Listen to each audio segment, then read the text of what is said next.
Hi everyone, it's Dr. Annie Fenn. I'm a physician, a chef, and the founder of the Brain Health Kitchen.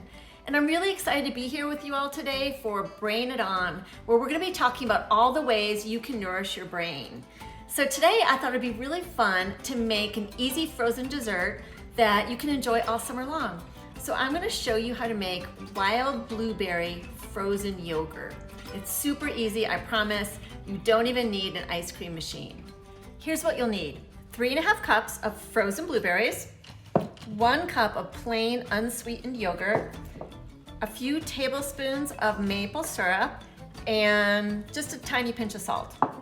Now, you can use any kind of blueberries you want. I'm using wild blueberries from the grocery store, but you could also use regular blueberries, you could use blackberries, you could use berries that you brought home from the farmer's market and that you froze yourself. Now make sure that your yogurt is super cold, right from the fridge, and make sure that it's unsweetened. I'm using a plant-based yogurt because I love cashew milk yogurt. I don't want you to have any yogurts that contain added sugar because there's gonna be plenty of sweetness from the blueberries, number one, and number two, added sugar is just not good for your brain. So what you're gonna do is get out a food processor. You could also use a blender, works completely fine. Add your blueberries to it. Add your yogurt.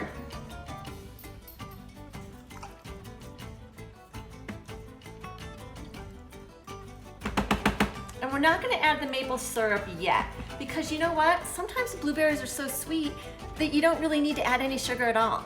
So I'm gonna have you blend this first and then taste it. And if you still think it needs a tiny bit of additional sweetener, we'll add a little bit of the maple syrup. I'm also gonna add a pinch of salt. Not too much, but a little bit of salt can bring up the sweetness of the berries. All right, ready? 30 seconds to wild blueberry frozen yogurt.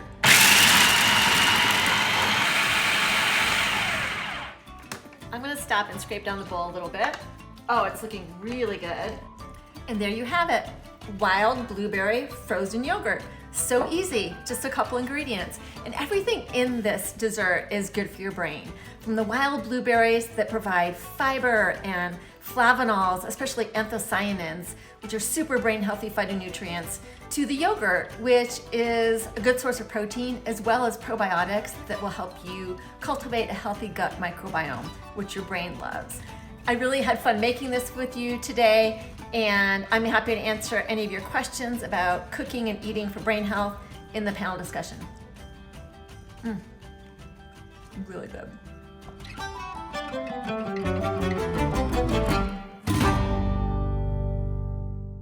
Hello, my name is Dr. Wendy Suzuki. I'm a professor of neuroscience and psychology at New York University, and I'm so looking forward to participating on the panel called Keeping Your Neurons Firing, part of the Brain It On event on June 24th, sponsored by Hilarity for Charity and the Women's Alzheimer's Movement. What if I told you that there was something that you can do right now that would have an immediate positive benefit on your brain, including improving your mood and your focus? And what if I told you that those brain benefits were long-lasting and could protect your brain from aging and neurodegenerative disease states like Alzheimer's disease? Would you do it? Of course you would.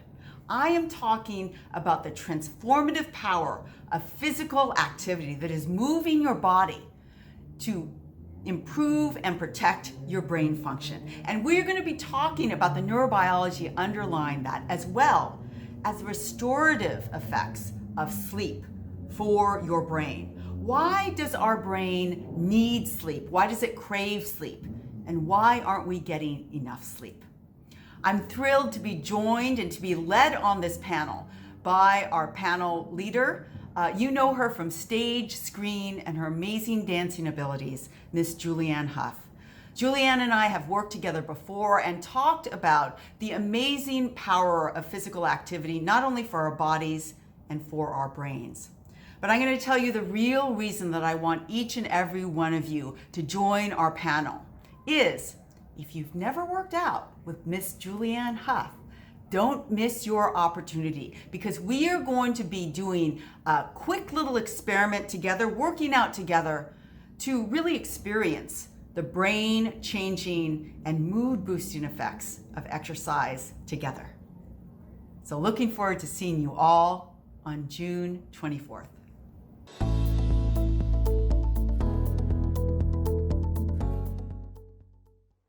Hello, my name is Deb Glasser, and I'm the head of the U.S. Alzheimer's franchise here at Biogen.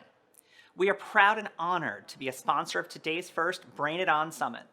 Thank you to our friends and colleagues at HFC and the Women's Alzheimer's Movement for your commitment to brain health education and for your amazing work in the fight against Alzheimer's disease. The innovative work that you do, from promoting brain health to a younger generation, to empowering and celebrating caregivers, and to bringing awareness to the disproportionate effect that Alzheimer's has on women, educates all of us. As this group knows better than anyone, Alzheimer's is a complex disease, and it will take all of us working together to address this major health challenge. On behalf of the team at Biogen, thank you. We could not be more proud to work alongside you. Hello, I'm Ivan Cheung, Chairman of Eisai Inc., a global pharmaceutical company that for decades has been committed to the creation of new treatments for Alzheimer's disease and the advancement of holistic ecosystem solutions for the Alzheimer's community. Thank you for joining the Bring It On event led by the Women's Alzheimer's Movement and HFC. Today's activities focus on the importance of early interventions and lifestyle modifications to help live a brain-healthy life. Eisai is proud to be a sponsor and stands as a willing partner with the Alzheimer's disease community in our efforts to help eradicate Alzheimer's and related dementias together.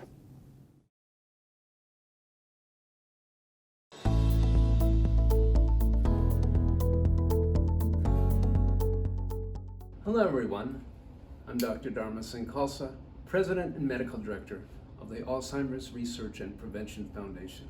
I'm delighted to be here at the Brain It On conference with Maria and Lauren and all the other experts. What I'd like to share with you is our research on a simple memory meditation exercise known as Kirtan Kriya, a singing exercise. So it goes like this. It has a breath, and the breath is just natural. Let the breath just come and go. There's a posture. You sit up straight, like a yogi, and then there's a mantra, or a sound. In this case, the sound is sa, ta, na, ma. Sa, ta, na, ma. With each time that you touch the fingers, you're going to be saying the sound. So it's sa, ta, na, ma. This mudra activates the brain. So you have the breath, the posture, the mantra, the mudra, the fingertip positions, and then you're going to have a little focus of concentration. Each time you say it, it comes in the top of the head, out the forehead. So it goes like this, just easy. Sa, hands, remember, on the knees. I'm just picking them up. Sa, ta, na, ma. Sa, ta, na, ma. Sa, ta, na, ma. Sa, ta, na, ma. Silent.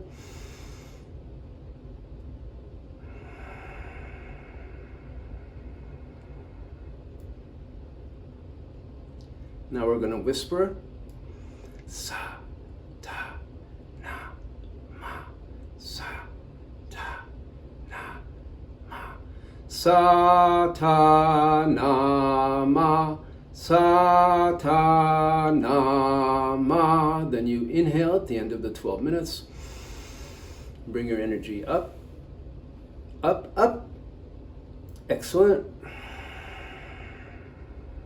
To find out more, please go to alzheimersprevention.org, and I just want to remind you, this little memory meditation can prevent and reverse memory loss. It can create a lot of positive changes and create inner peace and spiritual fitness. alzheimersprevention.org. I'm Dr. Dharma Singh Khalsa. Thank you very much.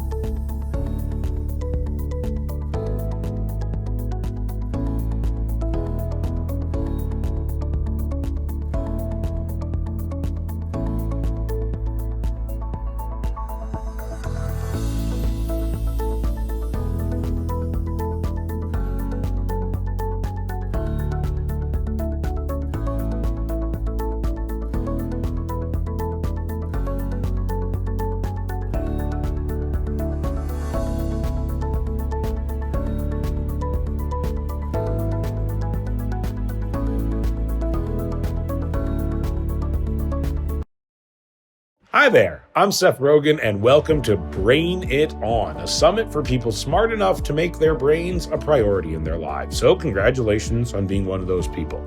Today's event is being hosted by HFC and the Women's Alzheimer's Movement and features incredible experts, scientists, and doctors who will share information on how to help you improve your brain health and prevent Alzheimer's. You will have the choice of joining one of 4 breakout sessions focusing on nutrition, exercise, the power of mindfulness, and what women need to know about their brains. And just because we believe in having fun, we have some special non-geek guests as well, including Apollo Ono, Liz Hernandez, Julianne Hough, Rocco DeSpirito, and more. Best of all, you have 2 amazing hosts, Maria Shriver, founder of the Women's Alzheimer's Movement, and my wonderful wife, Lauren Miller Rogen, founder of HFC. And now, let's brain it on.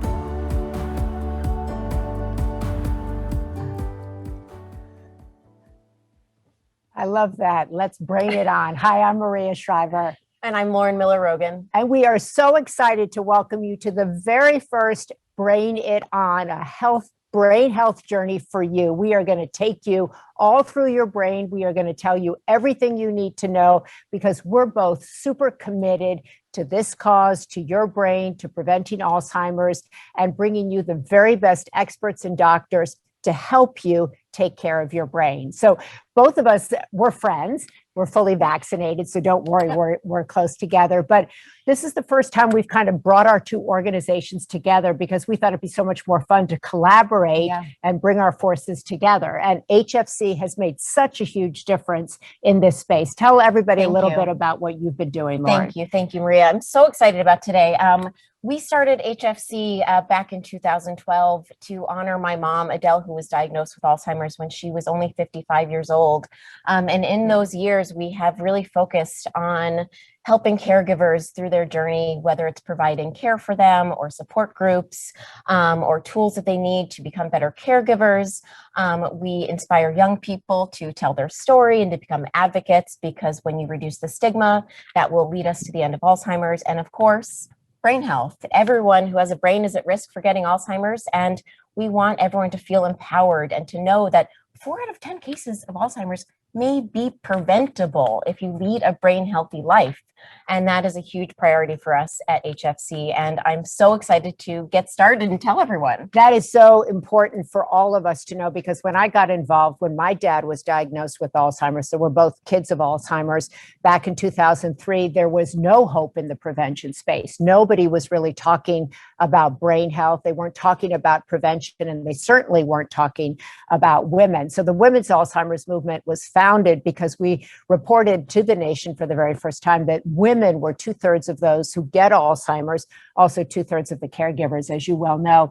And WHAM wanted to find out why that was. Why does a mother like Lauren's mom get it at such an early age? So we've been funding research and trying to support caregivers in this space and educate people about what they can do about their brain health to begin their brain health journey in their 30s, their 40s, their 50s, 60s, and 70s. It's never too late to get going, which is why we wanted to bring the very best experts to you today. It's never too late to embark on this journey. And it is a journey. We've both been on it.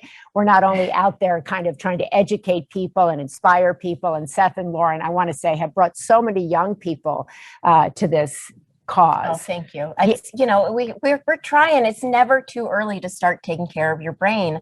And I think that there are so many young people who have been touched by this disease, whether it's as children or grandchildren of people who've had the disease.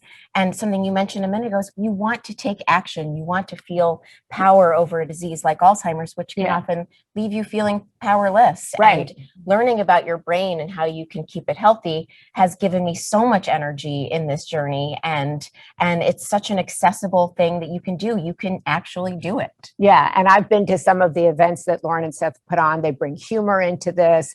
They bring hope into it. And we try to do the same with the Women's Alzheimer's Movement. And I firmly believe that if women were really focused on this disease, we would be the catalyst to find a cure for it. Because when we put our minds to something like this, no matter what it is, we get results. And that's why we're co-anchoring this special. This is my great co-anchor. Trying my best to keep up with the pro. She was like, as long as you lead, I'll follow. I'm like, okay, no, I'm going to follow. You're the actress, so you're the director too. But we also want to thank so many great sponsors came together to put on this event, so you can come to this event for free. We have over 5,000 people who signed up. We have the best doctors and researchers and activists and advocates. And you saw some of the people who are moderating these breakout panels. We tried to bring you the very best so that you could attend this. And we also want to ask you to support these organizations by donating. Yes, we want to ask you to donate. So you go BRAIN 91999.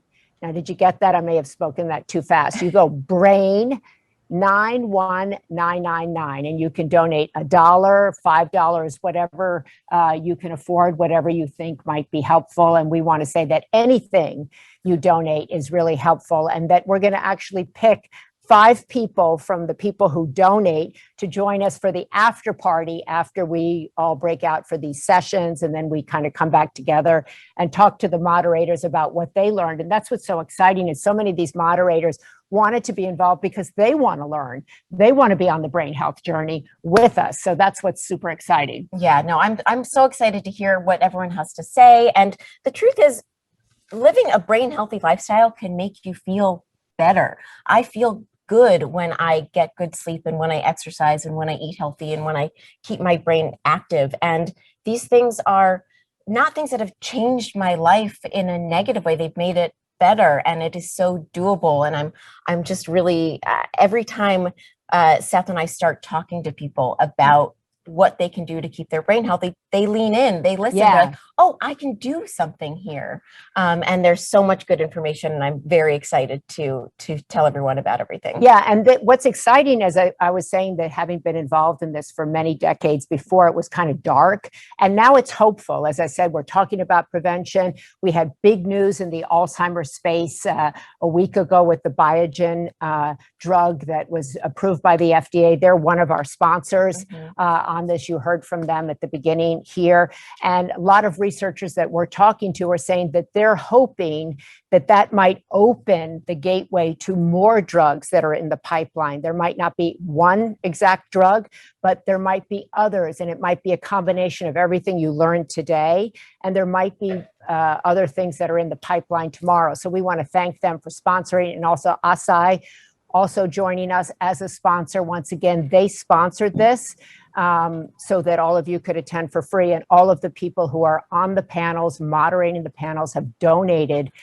their time, their expertise, and their efforts to make this the best possible summit. So we're going to braid it on. We're going to start talking to 2 people that are really instrumental in our lives, who have been really at the forefront of this disease.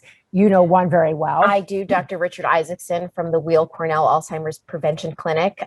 He's both guided Maria and I on how to take care of our brains. He is a bit of a nerd, but that is lucky, and you'll see why, and he'll laugh at me for saying that. Well, yeah, he collects cell phones. He's not going to like that. He's also a new dad, so I'm going to talk to him about that. Also, Dr. Marie Bernard, you see her there. She's been a great friend to the Women's Alzheimer's Movement. She's at NIH. She has a big new title. She's leading the charge for diversity, and she is going to bring us up to date. Let me begin with you, Dr. Bernard. Thank you, first of all, so much for joining us. Thank you for your leadership at the NIH, and thank you for everything you have done in this space. Tell me right now what you're excited about when it comes to brain health, Alzheimer's prevention. What's new, what's cutting edge? Well, thank you so much for inviting me. And yes, this is an exciting time. As you alluded to, a decade ago, we really didn't have much in the way of good news. We didn't know a lot about the things that contribute to the development of this illness. We didn't thus know what you might do that could be helpful to prevent it. And you certainly didn't have much in the way of things that could be potential treatments. And that is very different now. A decade ago, a little bit more than a decade ago, you basically had to die and have an autopsy for it to be sure that you have Alzheimer's disease. Now we have wonderful means of looking into the brain and seeing changes even before people have symptoms. We're beginning to find means of checking for Alzheimer's from looking at spinal fluid or looking at blood or looking at other things. We are learning all sorts of things about the factors that can seem to be associated with the development of Alzheimer's and other dementias, just as you've been talking about. And yes, the FDA approval last week of a new drug that targets amyloid that gathers in the brain. That's a new development, and we're going to have to watch how things go forward with that. The FDA is calling for additional analyses, and it'll be very interesting to see how that all plays out. So it's an exciting time. Dr. Bernard, we've talked a lot about how Alzheimer's discriminates against women. 2/3 of those diagnosed with this disease are women, and particularly discriminates against women of color. What are you doing there at NIH in terms of spreading the message about diversity, about pre-existing conditions, about getting this message out to communities of color in particular? So up until May 31st of this year, I was fully immersed in exactly that because I was the deputy director of the National Institute on Aging at the National Institutes of Health. My title now is Chief Officer for Scientific Workforce Diversity for NIH as a whole. So in that capacity, I'm working on trying to make sure that there is a heterogeneity, a great variety of scientists who are pursuing these questions so that when you pull together a clinical study to evaluate a drug like the one that was just approved, you're more likely to have a diverse population in which it was tested. And you can see whether there are differences based upon sex, gender, race, ethnicity, and those sorts of things. In my role at NIA, and as is continued by my colleagues, it's very well appreciated that the way that Alzheimer's expresses itself is going to vary by population. We've seen that there are differences in men and women. We're seeing that there are differences among African Americans and Blacks versus non-Hispanic whites and potentially other populations. And so the team is working really hard to try to make sure that we recruit into clinical studies a wide variety of individuals so that we can get a full picture of the illness. If you only have a very narrow homogeneous group, everyone seeming the same, you're going to miss aspects of the illness and other ways of approaching the illness that would be very important. That's so critical, Lauren, Yeah, because for absolutely. so long, we didn't even include women in any of these trials, much less communities of color. So also bringing researchers from different communities in, they'll be looking at things from a different viewpoint, and then also encouraging people to join clinical trials. That's so important. So important. NIH needs people, needs younger people now. That's also a big movement of asking people to be a part of clinical trials, people of color, women, men, and also younger people. So we can look about how this disease progresses over time and what are the different factors that affect certain populations, which is exciting. Yeah, so exciting. And, and also exciting, we'll turn to Dr. Isaacson. Something that I've learned from you is that, was something I said earlier, which is that potentially 4 out of 10 cases of Alzheimer's may be preventable. We're going to dive into these things as we go on throughout our day, but maybe you can give us an overview of prevention of brain health. How does someone get started? Sure, but I first have to say you did call me a dork at the outside of this presentation, or a It's a nerd, nerd. or something. No. I got these cool sunglasses. Am I any cooler now? Don't take No, them okay, off, sorry, Richard. okay. Answer the question. Okay, sorry. So, so having a sense of humor, first of all, is one good thing to help brain and de-stress. So that was there you go. So 4 out of every 10 cases of Alzheimer's may be preventable if that person does everything right, because there are many cases out there that are based on and fast forwarded by something called modifiable risk factors.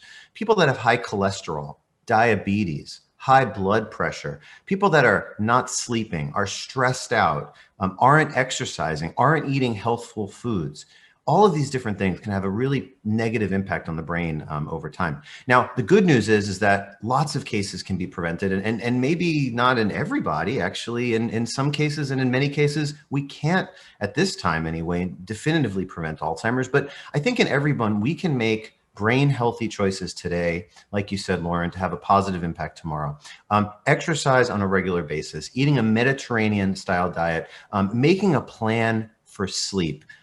7 hours, 7.5 hours as a minimum. These 5 and 6 hour things, we can't do it. We have to prioritize that. Learning about brain health is critical. And I know both Women's Alzheimer's Movement and HFC have done tremendous pushes forward to educate the public about brain health. One more thing, I want to say that everyone needs to know their numbers. Everyone needs to see their physicians on a regular basis. Even if your physician may not be aware of the latest and greatest in brain science, and you're going to hear from amazing experts today who certainly are aware, knowing your own personal numbers. Everyone should know their weight, their waist circumference, their blood pressure, their cholesterol. These are all things that can slam the brakes on the progress and the fast forwarding of Alzheimer's. And we need to do that. Women, 2 out of 3 brains affected by Alzheimer's are women. We used to say we don't know why until I met Maria Shriver about 5, 6, 7 years ago. And she elbowed me on the set of some media thing and said, Isaacson, go find out, go figure it out. And now I think we understand more. And you can learn about that today because women, unfortunately, may be sitting in the fast lane when men may be sitting in traffic. And there are things we can do, perimenopause transitions, specific risk factors related to women. We really need to identify these things and intervene. I'm really hopeful because while we don't have a one-size-fits-all approach to reducing risk for Alzheimer's and prevention, every single person out there today can make a change. And I really hope everyone feels empowered to do that. Definitely. And I guess something that I think that everyone should really hear is, when should someone start on their brain health journey? Is it ever too late? So I don't think it's ever too late. When we first started the Alzheimer's Prevention Clinic 8 years ago, it was something that was, Alzheimer's prevention? Like, how do you even put those words in the same sentence? Alzheimer's disease begins in the brain over 20 to 30 years before the first symptom of memory loss begins. And that leaves a lot of time to make these brain healthy choices. What we do in our program is we basically ask when the family members first started having the very first change or symptom of Alzheimer's, we then basically subtract 25 years or so. And that's about when people, I would say at a minimum, should start. We initially started seeing people 40 and above, then we reduced the age to 30 and above, and honestly about probably 20s, 25 and above. Honestly, even people in grade school and in high school and college, wearing a helmet while riding a bike, not smoking. These are things that just really can have a positive impact on the brain. And those things need to start even younger. So I would say anytime. Our research has shown that, there's a cutoff about the age of 61. People below the age of 61 did better in terms of cognitive outcomes when they followed this kind of tailored plan. But people above the age of 61 still responded. It just took a little bit longer to get there. So I think anyone at any age can do this. I think it's really important if you're 62, 63, 64, 65, don't freak out. I think embark on this journey today. I think there's a lot of fear, particularly in the boomer population, 10,000 people turning 65 every single day, worried like it's too late. It's not. Everything we're telling you today, you can start today. And that's why we have these breakout sessions. That's why we focused them. I think as Richard was saying, particularly for women, we're going to have one on women and hormones. We're going to talk about nutrition. Richard has written an Alzheimer's prevention book. There's a lot of data now on nutrition, exercise. Every doctor I've spoken to said, if you could tell people one thing, exercise, exercise, exercise, right? Diet, women, as you just said, hormones in particular, and meditation. Meditation, you were saying that's hard for you. If I can meditate, anybody can meditate. I mean, I would love to see this, honestly, because she's always going. Wouldn't that be incredible? Yes, you'd have to come over about 6 a.m. and I'll give you, if you donate a lot of money, somebody can come over and watch me. My foot does tap, but then it slows down. But those are our sessions today. They're moderated, as we said, as you saw at the top of the hour, with really interesting people. And so how are you going to go to these sessions? You're going to scroll down and you're going to find your session. session, right? And then you're going to press the button and you're going to go off and you're going to find the session that speaks to you, that you want to hear more about. And then you're going to stay there for about 30 minutes. Then you're going to come back here with us and we're going to talk to the moderators of those sessions, what they found out, what they learned, what surprised them, what intrigued them. And so we're going to all kind of come together and then we're going to go on to our after party. So find the session that speaks to you, that you are interested in. Go there, take notes. I'm a big believer in taking notes. Take notes so you can remember what Marie said, what Richard said, and what you learn in these sessions, because the whole point of today is to educate you, enlighten you, inspire you, and ignite you to actually get going. It's not too late. If you're my age, her age, it doesn't matter. Just get going. So Right. find your session and go. I think first, are we doing a video? Oh, do we have a video first? I think we have a video from my adorable husband first, actually, I believe.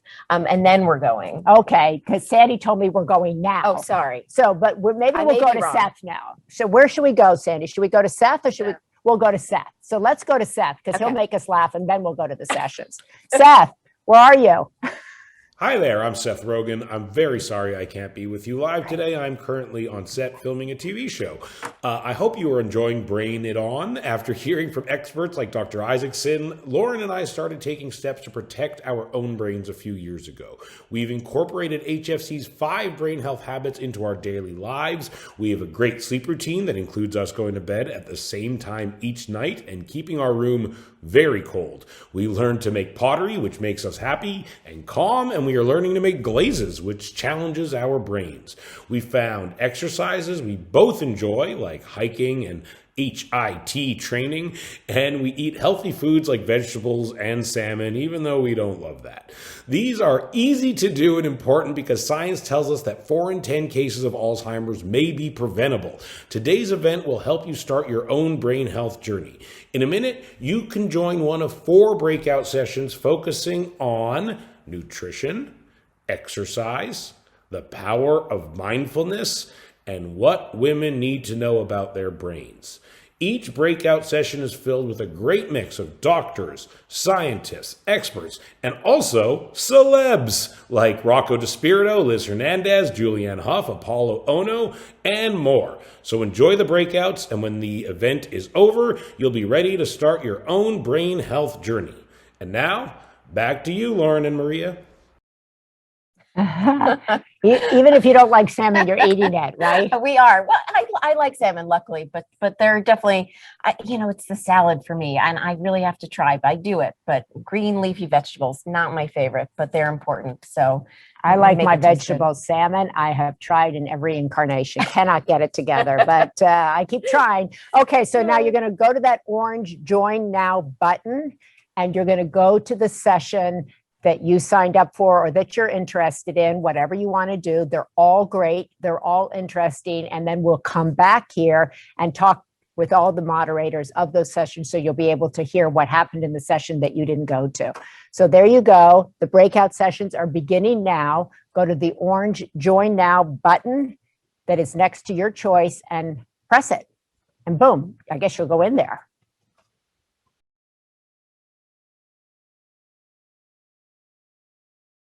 Hi, everybody. Hi, everyone. Welcome, welcome.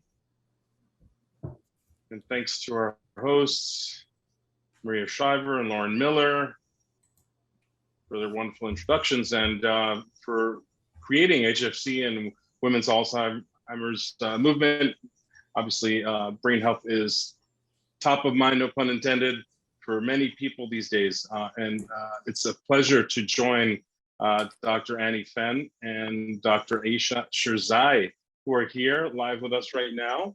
And we've had a robust conversation about foods that are delicious and brain healthy. So I hope we continue. We were just talking about Wild Forge morel and maitake mushrooms, 2 of my favorites. And apparently you guys have these in your backyard. I'm a little jealous because living in New York City certainly has its perks, but we don't have morels in our backyards.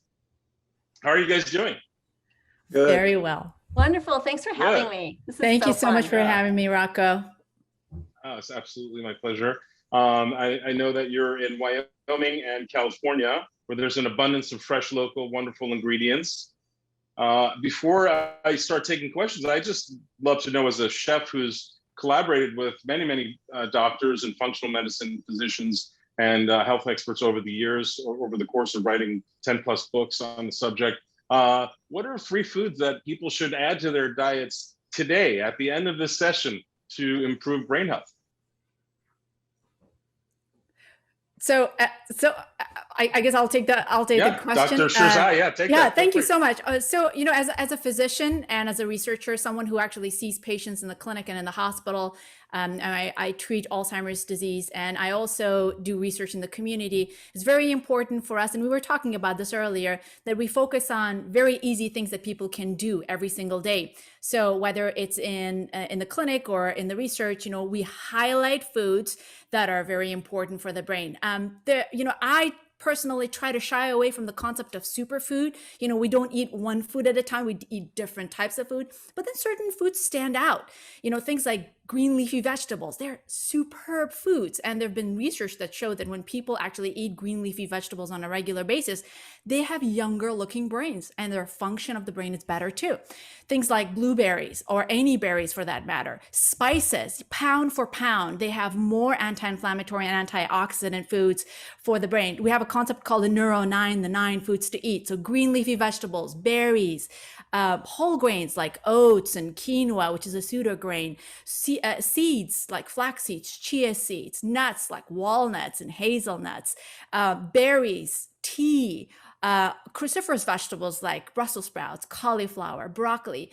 If people add these to their foods every day, not necessarily all of them, but if they can highlight some of the foods on a regular basis, their brain will actually function better. They're going to be able to prevent cognitive decline, not just Alzheimer's disease, but cognitive decline, which is a state where, we start having cognitive decline in our 20s and 30s. So every step of change, every time we eat better foods, we actually prevent that from happening, and we live a long, cognitively vibrant life.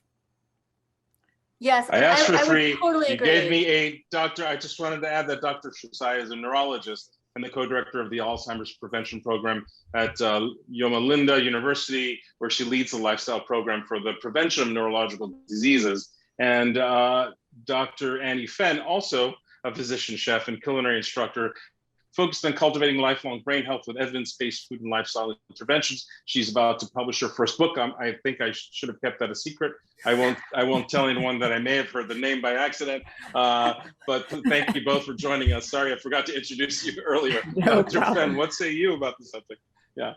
That's okay. I agree. Aisha and I are both physicians. We're both very science-based when it comes to nutrition. When I was coming up in residency in medical school, nutrition wasn't such a hard science as it has become. And honestly, when I was practicing obstetrics and gynecology for over 20 years, we knew a lot about how to prevent heart disease with food, but we didn't know so much how to prevent brain problems with food, like age-related cognitive decline and Alzheimer's and other types of dementia. But since around 2000, 2015, there's been this huge mountain of data that shows us that what you eat really does either slow down the aging of your brain or accelerate it. And so in 2015, I decided to focus on this exclusively to teach people how to eat better and to cook with neuroprotective foods. So that's why I started the Brain Health Kitchen Cooking School. So I've been doing that since 2015. And since then, the data has grown even stronger. And what we're realizing is that the closer you are to a plant-based diet, the more likely you are to age well with a thriving brain, a better memory, and you also have better brain function now. So what Aisha was talking about with the leafy greens, the berries, the cruciferous vegetables, the nuts and seeds, all of those things are super important. They should be the foundation of your diet. And the thing I usually recommend for people to do first is to attack the snack cupboard in their home. Like, I'm a huge believer in the food environment. Let's talk about that. Yeah. Yeah, because the food environment intervention in your home, time in your for some car, people. in your office is basically what you end up eating. Because, if you want to eat brain healthy, you have to make the brain healthy choice the easy choice. And your journey for brain health is going to start in your kitchen, really, because you are going to want to cook some of your own food and not rely on outside sources for it. So I tell people, first thing to do, my snack cupboard is right here. It used to be, when my kids were little, it was filled with all sorts of stuff I don't even want to talk about, like chips and crackers and, packaged sweets and things like that. You get rid of all of the packaged goods, the processed foods, the foods with refined sugar, the foods with refined carbohydrates, like all-purpose white flour, the things with any ingredients that sound like chemicals or that you can't pronounce. Get rid of all of those foods and replace it with nuts and pumpkin seeds and dates and figs and dark chocolate. And, you can take a date and open it up and fill it with almond butter. And you've got a nutritious snack that's full of fiber, that's more delicious than anything you can get from a box or a bag. So I would say first approach is your snack cupboard. Absolutely, yeah. So not only adding these foods, the 9 foods that Dr. Shazai mentioned, but getting rid of some of these foods. And I had a hard break with these foods about 15 years ago.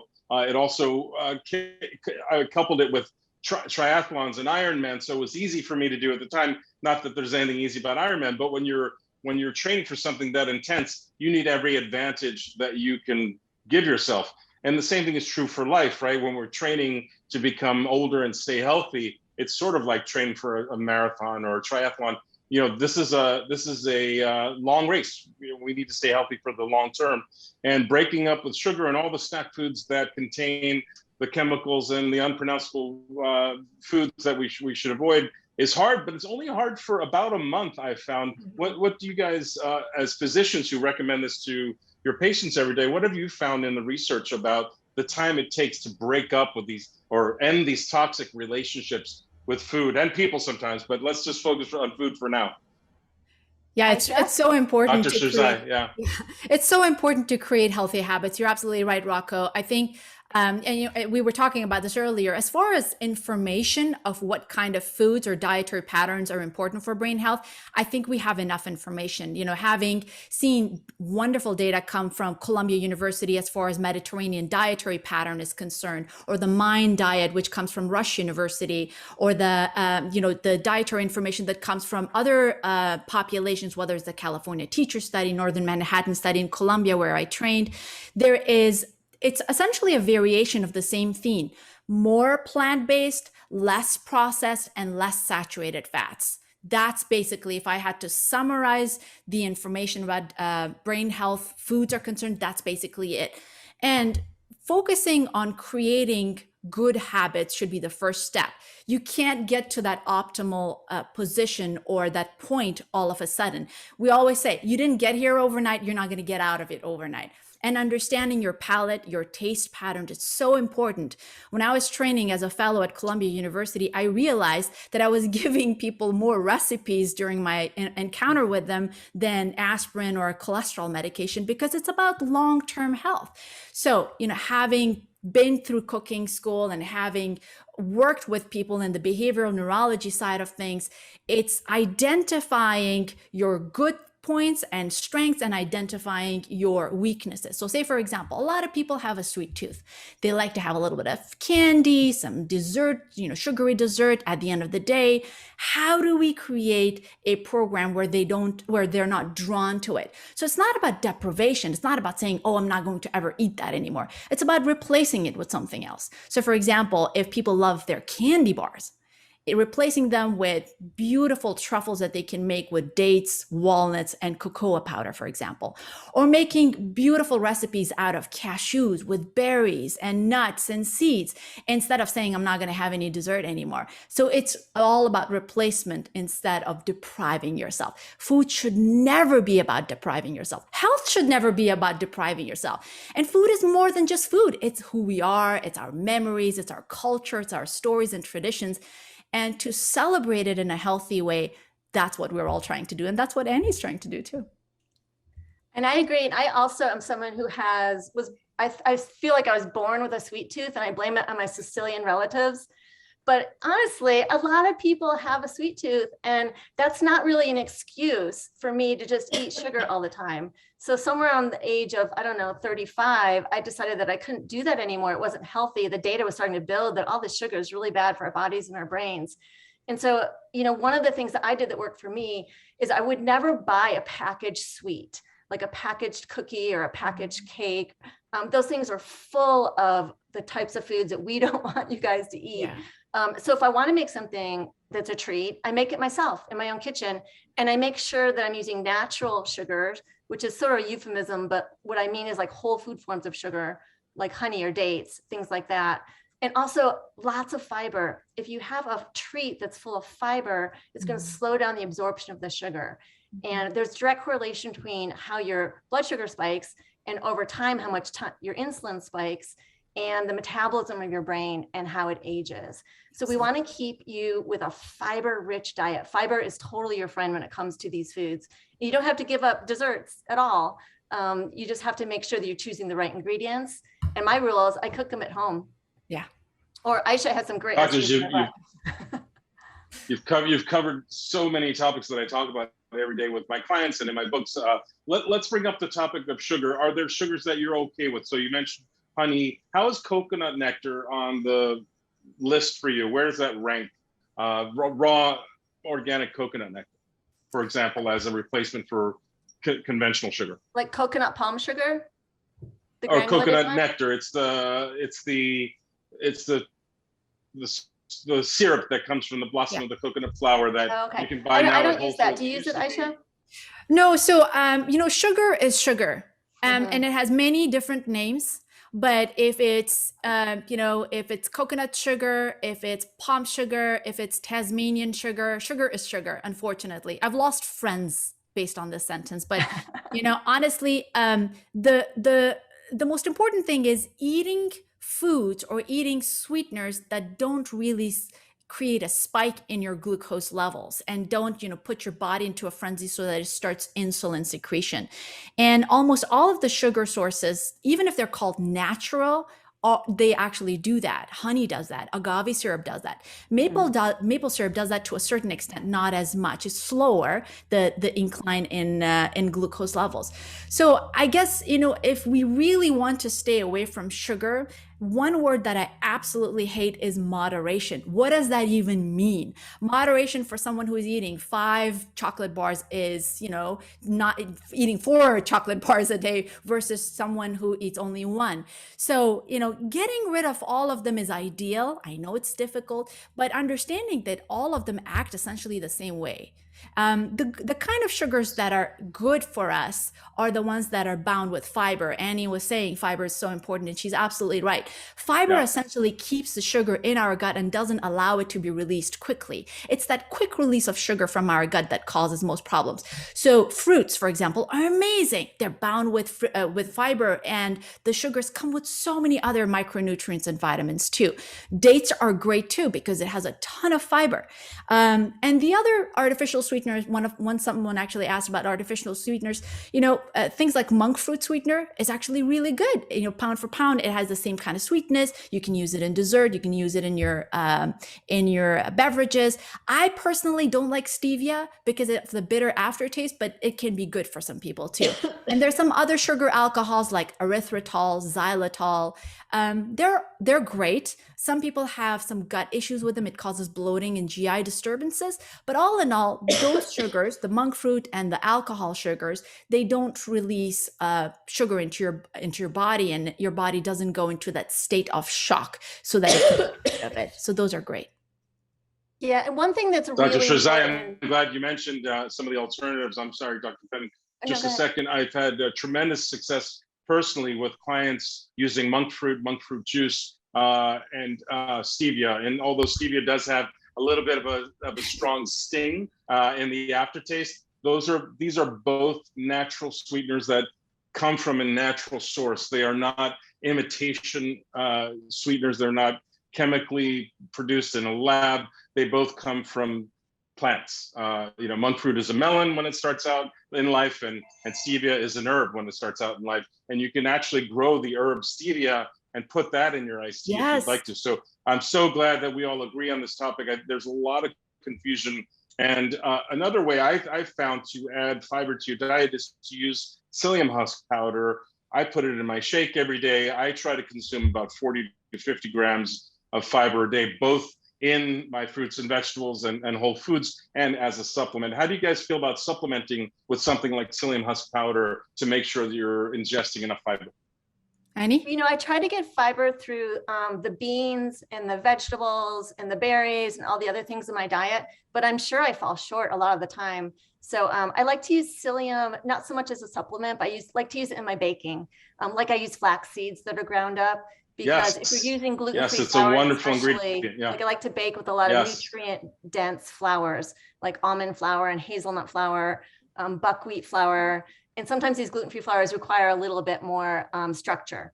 So I like to use it that way. So Dr. Fenn, safe to say you also avoid gluten, both for your dietary preferences and probably for brain health. Can we talk No, I don't avoid gluten for that? brain health. I think that it's perfectly fine to consume gluten as long as you're not gluten sensitive, gluten allergic, or have celiac disease, which is really less than 3 or 4% of the population. Yeah. There's lots of very nutrient dense gluten foods, like some of the wheat products are actually quite good for you. Yeah. But I do like to mess around with a lot of the gluten-free flours because they tend to be more nutrient dense. And it also increases the diversity of basically the plant foods in your diet if you're not always reaching for wheat. Dr. Shirzai, we're getting lots of questions. I'm just going to hit you with a few. Should we focus on buying organic foods? I think you know how I feel about that, but please feel free to respond. Absolutely. I mean, I work with communities who are not, who don't have some resources, who may not be, at a socioeconomic state where they can afford to get organic foods. And I work in places where there are a lot of food deserts, and with individuals who can't really, have that at all. So, as far as organic foods are concerned, of course, they're better than conventional foods. There is some research that is continuously being done, and we're understanding more and more the impact of chemicals and pesticides on brain health. But at the end of the day, if people eat vegetables, that's more important than eating organic or not eating organic. So what I say is just eat vegetables. If you can afford organic, that's great. But if you can't, even conventional vegetables are important to consume. All you have to do is spend probably a little more time to wash them very well. And washing them, yes. Soaking them can actually get rid of a lot of the pesticides. And it's an area that we're actually learning more and more about the type of pesticides and how it affects brain health. Dr. Fenn, here's a question from Sharon. What about the science that shows the benefit of a keto diet on brain health? Well, there's some things about the keto diet that are really interesting for brain health. Like there's a lot of study on fasting, whether you do it intermittently or part of your religion, and how that might change the way your brain ages, might help you reach an optimal weight. So I like the fasting component in some ways if it's done very carefully. What I don't like about the keto diet, the way most people follow it, is that it includes a lot of foods that are very high in saturated fat. Mm-hmm. And we know that the brain healthy diet is low in saturated fat. We have studies that show this, that you want to keep your saturated fat under 5% of total in your diet. You want to eat mostly monounsaturated fats and polyunsaturated fats, like the omega-3 fatty acids. So my problem with keto is mostly it's too restricting. It also eliminates a lot of the food groups that I really want people to eat, like whole grains and legumes and things like that. I'm not saying go eat a bunch of refined carbs, because we don't want you to do that either, but I want people to have a wide diversity of food because of that whole gut microbiome link with the brain. So people can do keto quite smart. I've seen that, but I'm concerned about the way I see a lot of people do it. And we don't have studies, do we, Aisha, that shows it prevents Alzheimer's? I was actually going to add to that, because it's important for these lovely people who have joined us and are spending time to understand that we don't have good objective evidence that ketogenic diet can actually slow down cognitive decline. The studies that are coming to us, they're very small, and they've been done for a very short period of time. And you can't really apply that into the populations. They were poor quality. People weren't able to maintain, ketosis for a long time. And it was done in people who had advanced Alzheimer's disease. So you can't really apply that into the general population of healthy individuals. And like Annie was saying, it's important to eat a wholesome, unprocessed diet with lots of fiber. And ketogenic diet probably might be good short term for losing weight, but long term, it damages the arteries in our brain, which are so important for getting oxygen and nutrition for the very, very sensitive and important parts of our brain that are responsible for memory, for judgment, for decision making, and just living a long life. So it's not consistent with it. So what are some of the fats that you would recommend people use in a plant-based diet? Olive oil is an obvious one. Are there others that you guys like that you recommend to your clients? Yeah, I also like avocado oil. I use olive oil as my primary cooking oil based on the Mediterranean diet studies, based on the Mind Diet study, and the one that's coming out soon. Olive oil is full of monounsaturated fatty acids.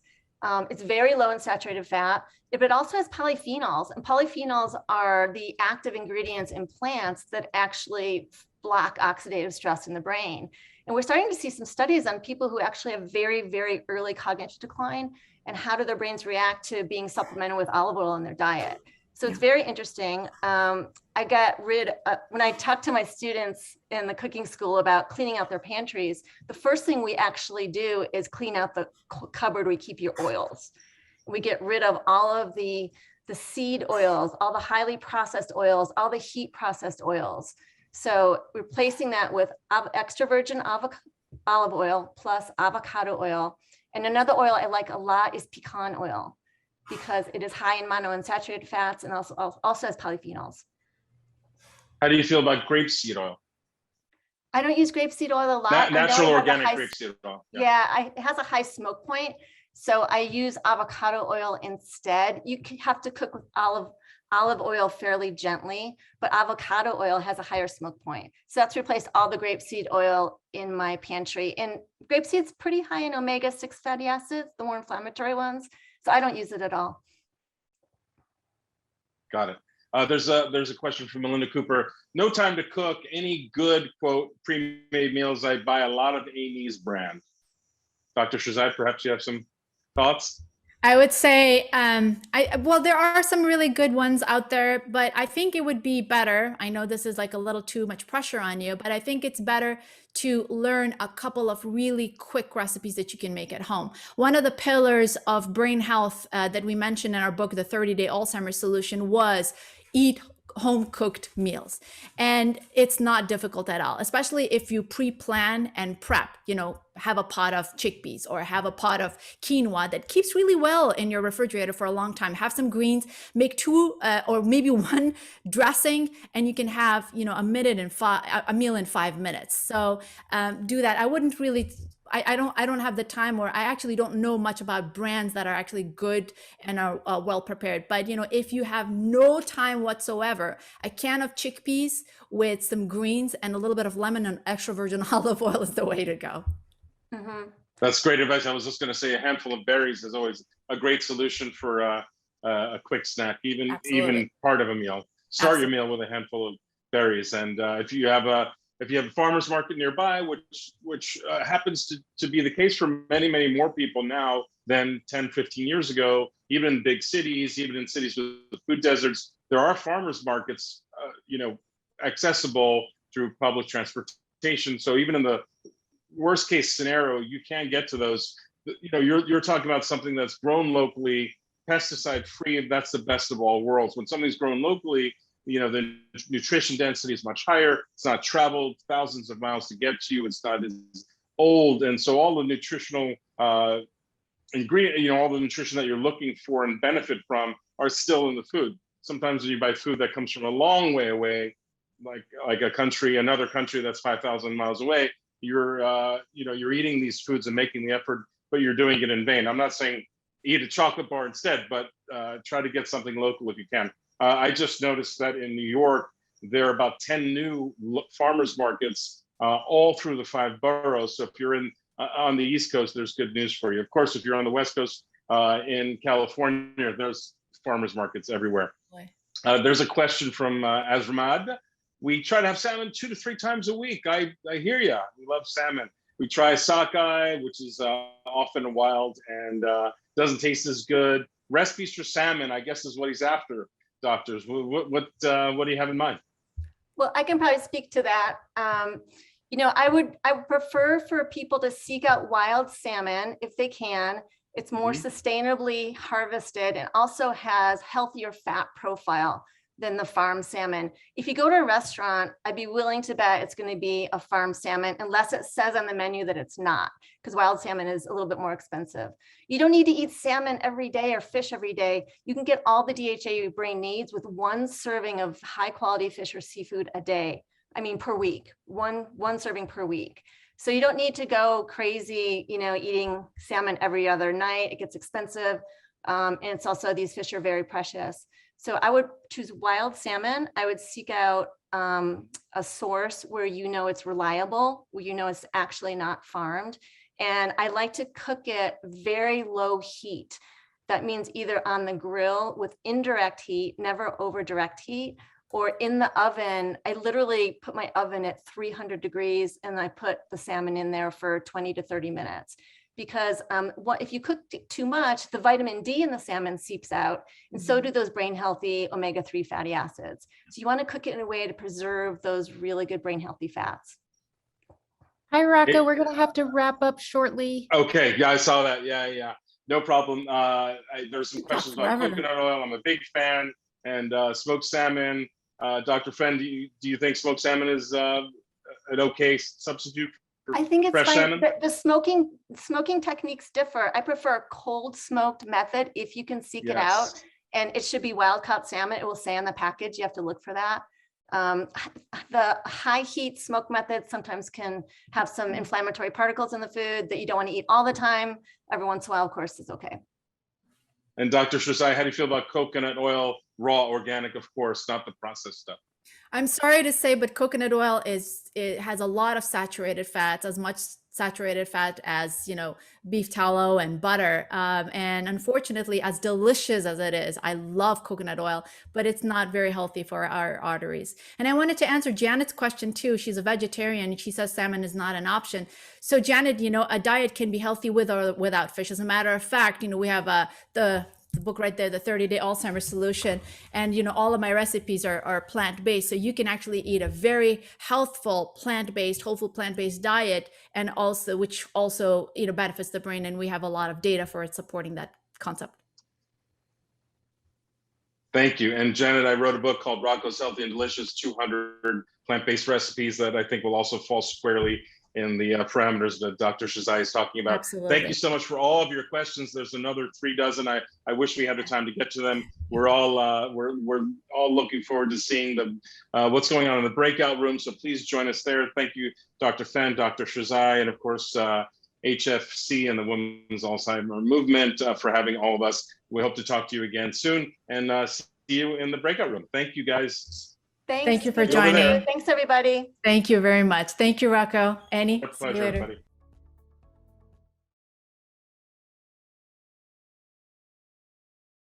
everybody. Okay, welcome back. Welcome back. So we have some good news and some bad news. All right. The good news is too many people showed up, and the bad news is that they didn't get included in the breakout sessions. But then there's now more good news. So first of all, let's say we're sorry about that. Very sorry about that. Very sorry. We're like really, really sorry. But the good news is we're going to get every session for you. We're going to email you all the sessions. We're going to post it on the websites, but you are going to get a full download of everything that happened so you don't miss anything. All 4 sessions coming directly to you. So you didn't see it in real time, but you're going to see it.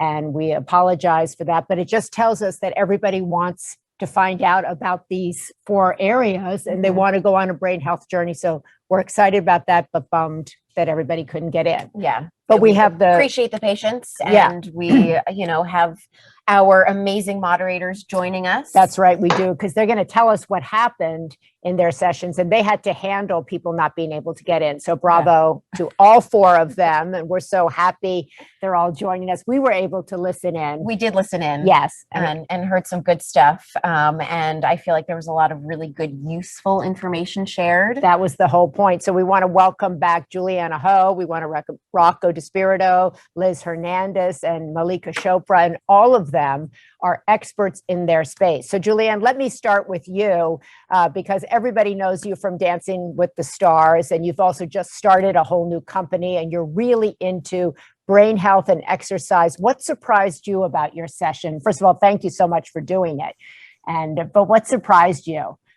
Well, thank you for having me. And yes, that's exactly what I'm passionate about. The holistic approach of how we move our body and how that directly affects our brain health and the building of new connectors. So we had an incredible panel of Dr. Wendy Suzuki, a neuroscientist. We had Jen Zients, who focuses on the cognitive fitness and the cognitive health. And then of course, Apollo Ono, the most decorated US Winter Olympian, speed skater, and also my Dancing with the Stars partner. And it was just an incredible conversation of learning about neuroplasticity and how we can build new connectors in our brain, the function of movement, our positive thinking, our emotions, and how that really affects the new growth cells. And then of course we had this really beautiful immersive breakout at the very end that Dr. Wendy Suzuki led us through, where she got us up all on our feet. We were saying positive affirmations while moving our body. And it was just amazing to watch this neuroscientist who is just living her best life, having so much fun, and showing us what is possible. We can be very thoughtful and conscious about how we're dedicating our function to help our brain, but it doesn't mean that it has to be boring or hard. It can be really fun. And in fact, the more emotion, the more excitement, the more creativity that we create, it helps build those new brain cells. So it was just beautiful and amazing. And thank you for letting me be a part of this and share. Oh, are you kidding? We're so happy because you're just such an inspiration to so many people. I watch you and I'm like, in my wildest dreams, could I move like you? But I know you've really been, I think, involved in this space, trying to urge people that it's not just about moving your body, but what that does to your brain, to your mood.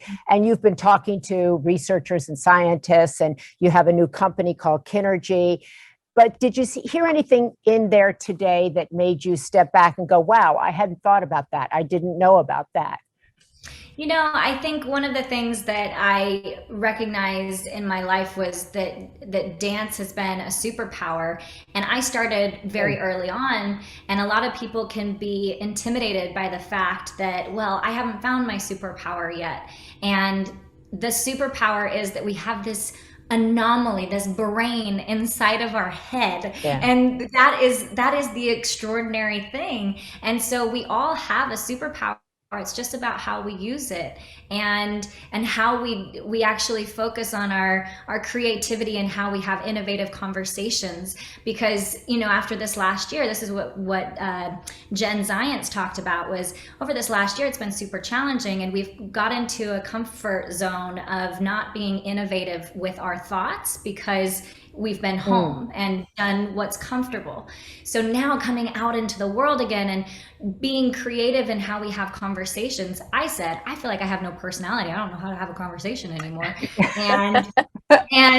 And then she recognized, she was like, no, but this is where we actually grow, is by thinking and being creative of how we communicate with people, and that our creativity comes alive.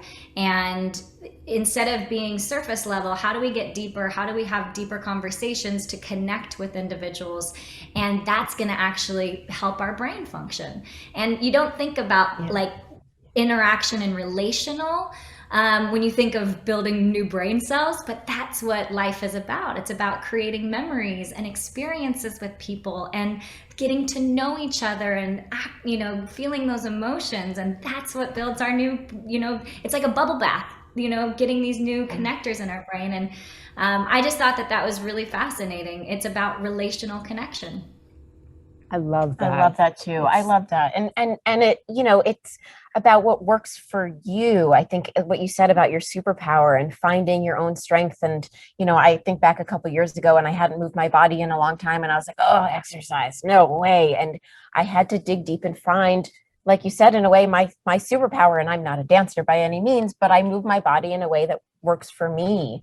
And it gives me energy. It really does make me happy. And I thought that was a myth. I think what she also does, which is so great, is she makes it look fun. and inviting. You inspire us to get up and move, like the way your attitude about it. So that's such a positive thing, because having fun, being excited, doing it with somebody else, that's part of it too. You're not going to do it if you're like, oh God, I got to run again. Totally. Exactly. And that's what Kinergy is, my new company. We're trying to shift the way that we look at fitness as this external thing, but it's this internal energetic expression. It's not about perfection. It's about expression. You move your body the way your body was designed to move. And so, Lauren, I love that you said that, because it's not about what you look like, it's about how you feel. And when you feel amazing, your belief systems change. And when your belief systems change, your actions change. And then your whole life changes. So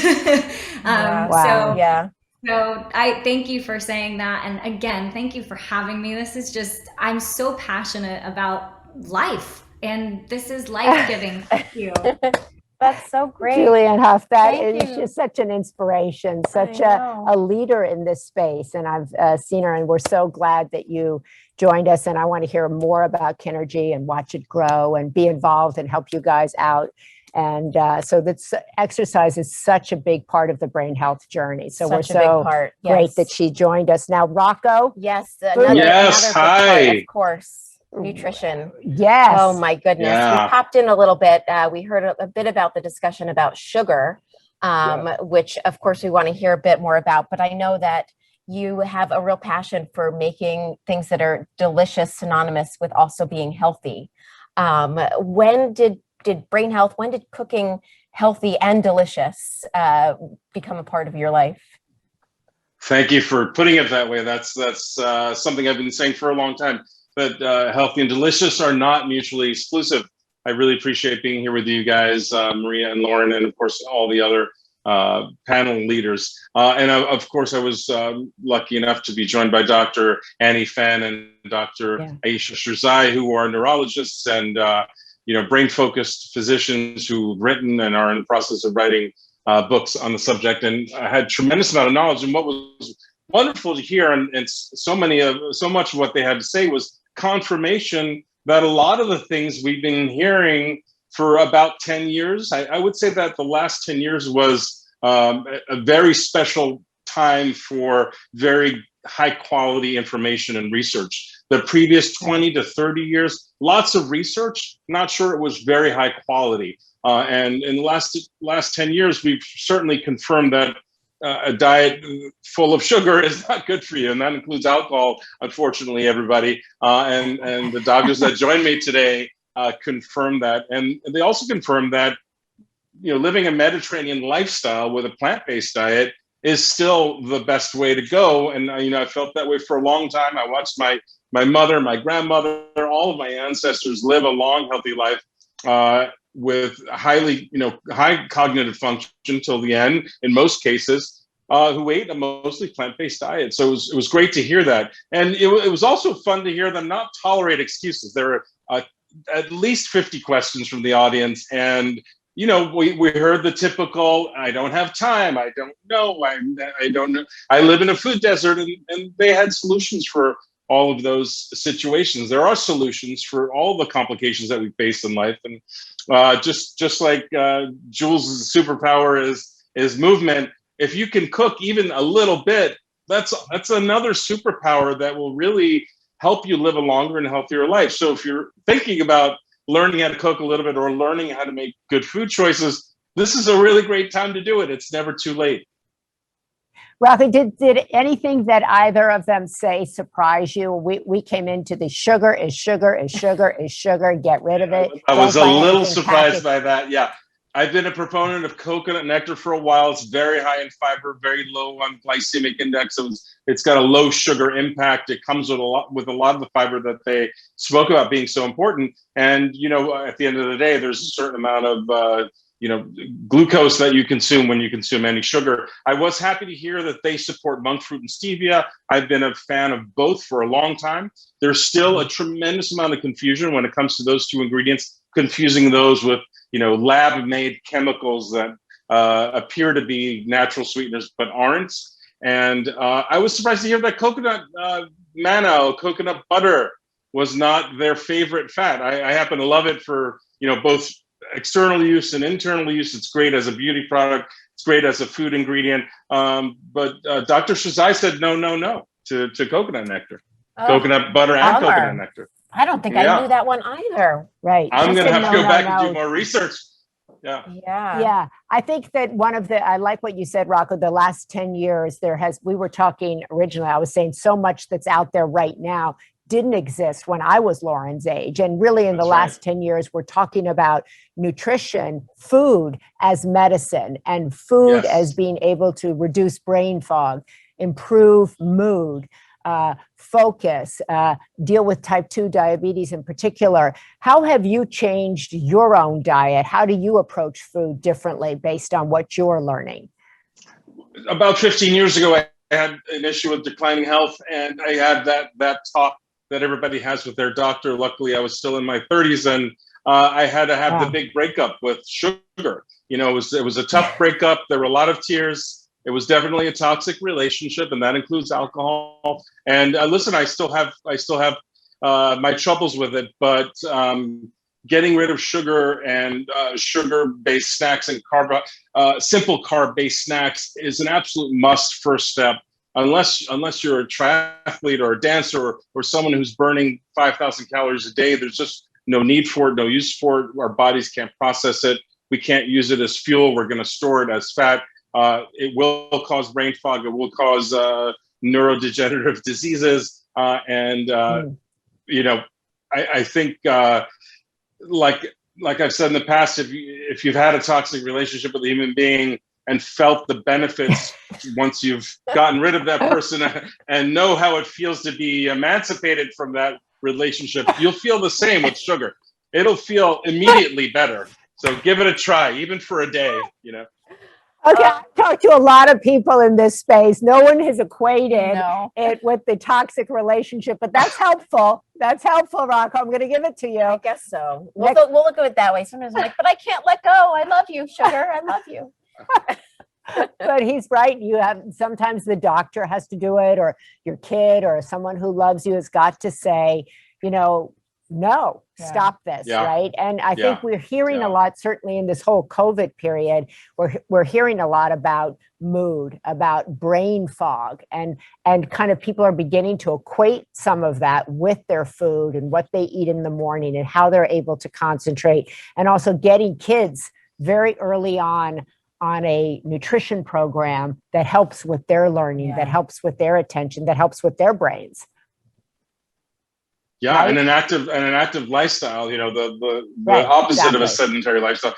We've all been sedentary for a long time now, and I think we've all forgotten a little bit what it's like to be moving all the time. So getting back to that lifestyle quickly, I think we can all agree will have a positive impact. I also really appreciated that both Dr. Shazai and Fen live in areas where they can forage local ingredients, and they talk about local, but they also talk about cooking a lot. They both cook a lot, and their favorite foods was pizza. They both eat a lot of pizza. So if there ever was a need for proof that healthy and delicious are not mutually exclusive, two neuro-focused doctors, one's a neuroscientist, one is originally an OB/GYN doctor, but is focused on the brain health now, agreed that pizza is probably a great food to start with and part of the Mediterranean diet. I thought that was very surprising to me, but super fun. That's great news. The best thing I've heard all day. Yeah, break up with that toxic sugar guy and start dating pizza. Find the pizza person. We're gonna thank you, Rocco, so much for You're welcome. Superpower in the kitchen. We have a superpower dancing with your body from these two extraordinary individuals. I have to say, I'm looking for a different superpower, but I'm hoping that maybe eventually I'll have one of those. And we have somebody else. And of course, we have Liz Hernandez, who is joining us. She is a journalist who has prioritized brain health in her life. And she spoke with 3 amazing doctors about women and the role that hormones play in brain health. Liz, did you learn anything new in your incredible conversation today? Well, first I want to say, Maria, Lauren, thank you for having me. Yes, I felt very lucky to be sitting in a room with such educated, just all-knowing women when it comes to dementia and Alzheimer's. Okay, what I took away was the 3 C's, and that is that our brain wants to be cared for, our brain needs compassion, and our brain needs connection through community. And I'll start with the first one, in being cared for. Just understanding that while our brain, a lot of times, whether it's premenopause, going through menopause, after menopause, there's a shift happening in the brain. And while that our brains are changing, is that we have to make sure that we're looking at what is causing us extra stress, what isn't good for our diet, make sure that we're getting enough exercise. Dr. Britton said it beautifully. Our brain is an energy machine, and we have to look at the flow of energy that's constantly coming in. So if that's just making sure that we're doing things that are putting us in a good space to use our brains cognitively, like learning a new skill set, making sure, again, that we are looking at what we're consuming, because we're just talking about sugar, also just other bad habits, maybe that's smoking, and how that actually affects women more than it does men. I mean, there was just so many things that you're just kind of taken back at what women are more predisposed to and what could really affect us in a different way. And so for me, that was very enlightening. And just compassion. We talked a lot about the importance of getting quiet and having meditation and what that does just to our stress levels, of making sure that we're just mindful in how we are processing all the information that is coming at us on a daily basis. And just, even if, I think Dr. Caldwell said it best, she says, even if you're sitting for 5 minutes and just saying to yourself, I'm thinking a lot right now, it's self-awareness to say, I'm thinking a lot right now. And at least you're kind of learning to calm down the nervous system a little bit. And the importance of connection and community, of not isolating ourselves, is extremely important as well. It's making sure that our synapses are firing, that we're getting those new experiences. And overall, I think too, another thing that was really important to highlight was just the fear of, if someone in our family has had Alzheimer's or dementia, and feeling like that is my destiny, and that is not the case. I think Dr. Mosconi said it best. You can say, I am my mother. I look just like her. We have the same hair. We have the same nose. We have the same eyes with the same smile. That doesn't mean you're going to get dementia or Alzheimer's. She says it only raises your percentage about 20 to 30%, but it really comes down to our lifestyles, how we're caring for ourselves, looking at the risk factors. And I'll go back to those 3 C's, making sure we're caring for the brain, making sure we're compassionate with the brain, and that means self-talk, and of course, connection and community. So I was really excited. Beautiful I've summary. never heard that before. Yeah, I love that. And Liz has, like you, her mother had Alzheimer's. She's been on the front lines of this disease and advocacy for it. So we're so grateful, Liz, that you moderated this panel, because you know what it's like firsthand as the child of Alzheimer's. And I know you've taken steps in your own life to change the way you're living, to change your health journey, to change your brain health journey because of what you saw with your mom. And what are the big changes you've made yourself? Well, one of the things I want to say, Maria, too, that I thought was really important that Dr. Mosconi brought up, how important it is for us to be participants in studies. So I gave her my word that I'm actually going to sign up to be a part of their studies, because I do want to know where my starting point is now at the age I am, so that in 10 years from now, they can actually say, if they see anything, they know what my starting point looks like, but not only for myself, but we have to be participants so that we can have sessions like this and get information. And I think that's so important.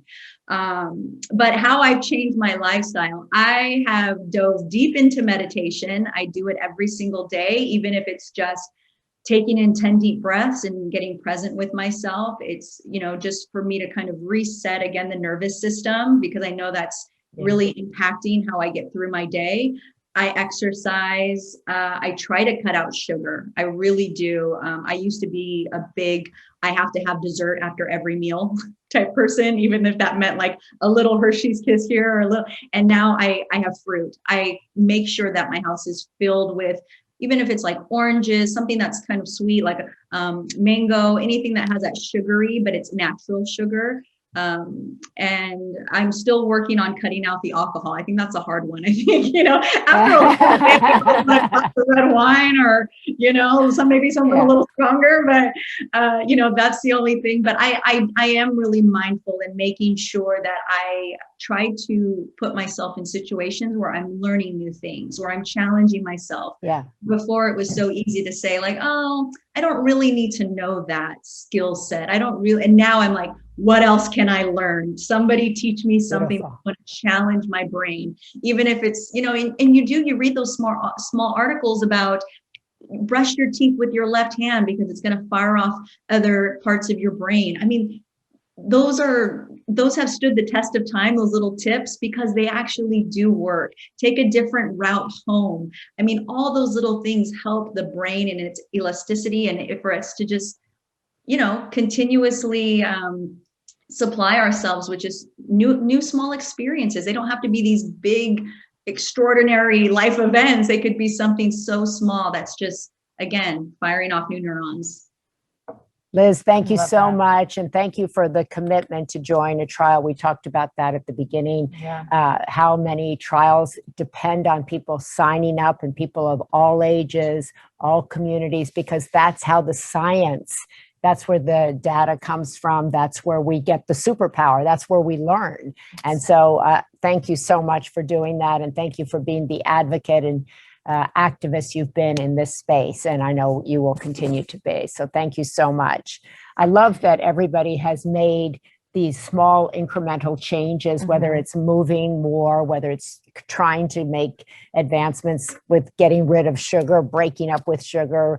But, a lot of the things that people are talking about, meditation. Now we want to talk, because we had a whole panel with Malika Chopra on meditation. And that's something that I started several years ago. Lauren can't believe it, but it's true. I swear to God. We're sitting still? I don't know. It's true. And Malika, what you've done so much in this space, you've written books, we've worked together before. Anything surprise you in your panel? It was an amazing panel. So one, thank you for including me. Such an honor. We had Dr. Dharma Khalsa, who is one of the experts on integrative medicine, Lakeland Hogan, who really focuses on caregivers, and Dr. Karen Epps from Emory University, who's also working in particular with nurses and African-American communities. So I think in general, we talked about spiritual fitness, what everyone here has talked about. In fact, it's so great to hear the other panelists, because I will say that even from a personal standpoint during COVID, I never used to really drink much. I kind of got in the habit of having like one little whiskey every night. And after 3 or 4 months, I realized, oh my God, what am I doing? And it's about being kind of self-reflective, forcing myself to exercise and move. So I think we've gone through a 1.5 years where we all really have to reflect. And that's where meditation and these practices come into play. Maria, you're a great example actually of someone who says, oh, I can't sit still, but sometimes it can be as simple as taking a deep breath in and out. And that's what we tried to do as we began this session and ended the session, because so much of this is about practice. And so the panelists shared everything from love and self-love, something Dr. Epps talked about particularly with Black communities and reaching out to Black churches, looking at prayer as a form of both personal, spiritual, and community connection. And, all of those levels affect obviously our brain health and overall health. Dr. Khalsa talked about purpose. And so that also, we don't necessarily associate that with meditation, but having a sense of purpose and service is part of traditions, wisdom traditions around the world. And so we can always add that to a meditation practice. And then Dr. Hogan actually talked a lot about self-care for caregivers, for nurses. and the importance of support groups, asking for help. So while the conversation was around meditation, faith, and emotional well-being, it really incorporates that holistic, integrative lifestyle. And I loved Dr. Koslow uses this term spiritual fitness. And so, how do we merge stress reduction, basic well-being, and psychological, spiritual well-being into all of our practices? I love that. I love the description of spiritual fitness. It really creates such an image in my mind to create purpose while you're working out, which I think is so important to just move your mind. Yeah. You don't have to move your body. You can move your mind, and that can help your journey and help your brain. And you can quiet your mind. You're actually, there's so much coming at people today. And I think so many people, when they're talking about the brain health journey, right, they talk about, relaxing, getting rid of the stress. And that's so much easier. I used to hate when somebody said to me, relax. I'm like, I would if I could. Hello. But I think that meditation, or looking at it as spiritual fitness, as a different connotation. It's why words are so important, right, Malika? You just kind of think about it as a practice, as a purpose, and as spiritual fitness for your brain. That'll help you. And, I think one of the things I've learned in working with children is find, just like everyone else said, find what practice works best for you. So sitting quietly for a lot of people, especially like when you're with 10-year-old boys, you're not going to get 10-year-old boys to sit still for that long, but you can direct energy to, using your body and your breath, to going for walks in nature, to using yoga or exercise or fitness. So there are we use this overall term of meditation or mindfulness, which can feel daunting. But if we really think of it as kind of breath, connection, and self-reflection, I think that helps make it more tangible. I love that. We want to thank you so much for moderating your session. So important on spiritual fitness, on meditation, on purpose, on quieting. That makes us better parents, better professionals, better providers, better people. And certainly, I think that's what the world needs. We see a lot of examples of rage out there right now. So it behooves us all to become mindful and to kind of take responsibility for bringing our temperatures down, whether we're on social media, in a car, in a community, right? And that's so great. And I know everybody will have a chance to watch that panel if you weren't able to get in. And once again, we apologize for everybody not being able to get into all of these panels. We didn't know that there were going to be so many people trying to get in at the same time. So that's the good news, bad news, but you'll be able to watch all of these panels. You'll be able to look at all of them as superpowers. I think in conclusion, you'll be able to find out about hormones, about women's health in particular. You'll be able to find out about spiritual fitness, about nutrition, the importance of nutrition, and then again of movement, like Julianne Hough was saying, the importance of making that fun, moving it around. And we want to thank all four of you for joining us. They all volunteered their services. And once again, we want to thank them for taking time out of their very busy schedules for doing that. And our sponsors. Thank you so much. Amazing. Yes, we had incredible sponsors today. Of course, we've mentioned Biogen and ASI, of course, Kensington Senior Living, who are incredible partners to us. Home Instead, always such great friends to us. Eli Lilly and Cole and Accenture. Everyone has to come together to change the course of this disease. And these organizations are always so generous to support us and our work. And so we thank you so much for helping make today happen. Yes, and these are all organizations and people who have stayed the course, right? This has been kind of a tough field. Not a lot of hope in the Alzheimer's. We always heard about this failed and that failed. And all of these sponsors have been in the space. They didn't give up, just like all of our moderators. They've been out there. They've been working in their chosen professions. They've been trying. They've been working, and they've been friends of our organization. So together with our sponsors, with our moderators, and obviously all of you who came together. We have some winners. Remember, you had to text at the beginning of our Brain It On brain health journey event today. And we said if you texted brain, what was the number? Brain to 91999. 91999. We have some, okay, so we have Marie Racine, Julie Richardson, Maria Flowers, Cece Madden, and Darlene Fahy Britton. Yes, so they need to check their email for a link to the after party.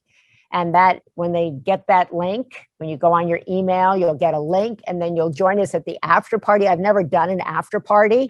I mean, of course, I've been to an after party in my life, but I haven't been to a Zoom after party. Sure, she hasn't. There's not going to be any sugar at the after party. No. Okay, there's going to Or be alcohol. There's going to be no alcohol, no sugar. It'll Oh be a my- brain healthy after party. Oh my God! Is that going to be fun? It'll still be a party. Yeah, we have a party. special guest. We're going to laugh at this after party, right? We're not. gonna We try. don't. Do we have any food? We have food. We have snacks. The people who are attending have received a brain health box. Yes. We're going to unpack it together like a little gift. Gift of brain health. No cookies in there. There are no cookies in There there. are no cookies. Okay, well, we'll try to eat healthy. We want to thank everybody Thank for you. joining us for Brain It On. Don't forget, you will get all 4 of these breakout sessions direct to your inbox. We want to thank you so much. And next time we're going to plan for thousands and thousands of more people who will crash into these seminars. But we want to thank you so much for joining us. I'm Maria Shriver. I'm Lauren Miller-Rogan. And we want to thank you for taking this journey with us. And we'll see you soon. Bye-bye. Thank you, guys. Thank you. Thank you.